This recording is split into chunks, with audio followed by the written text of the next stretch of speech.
Hello সবাইকে, আরেকটা নতুন রান্নার রেসিপি নিয়ে চলে এসেছি। আজকে বানাবো সয়াবিনের তরকারি।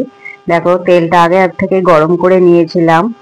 তারপর গ্যাসটা বন্ধ করে তেলের মধ্যে তেজপাতা, কেটে রাখা সবজি, ক্যাপসিকাম, আলু, টমেটো সব দিয়ে দিয়েছি। তার মধ্যে একে একে মশলাগুলো দিয়ে দেবো। নুন, হলুদ, আদা রসুন বাটা, জিরের গুঁড়ো, ধনের গুঁড়ো, তারপরে দেব লাল লঙ্কার গুঁড়ো। এবার গোলমরিচের গুঁড়ো দিয়ে দিচ্ছি। তারপরে এর মধ্যে দিয়ে দেবো টক দই, দিয়ে ভালো করে মাখবো।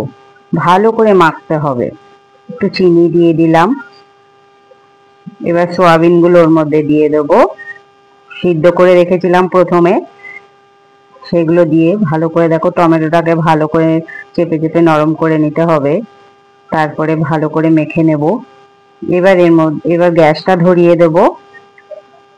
ধরিয়ে ভালো করে নাড়াচাড়া করব।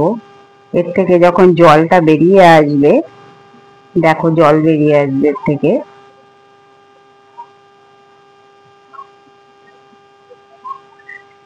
এবার কটা কাঁচা লঙ্কা দিয়ে দিলাম। এবার দিয়ে দিচ্ছি জল।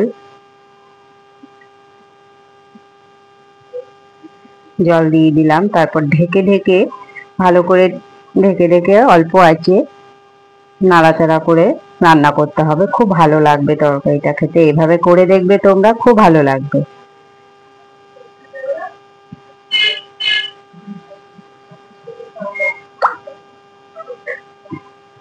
দেখো আমার সব সবজিগুলো সেদ্ধ হয়ে গেছে। এবার এর মধ্যে দিয়ে দিচ্ছি গরম মশলার গুঁড়ো। আমার তরকারিটা দেখো রান্না হয়ে গেছে।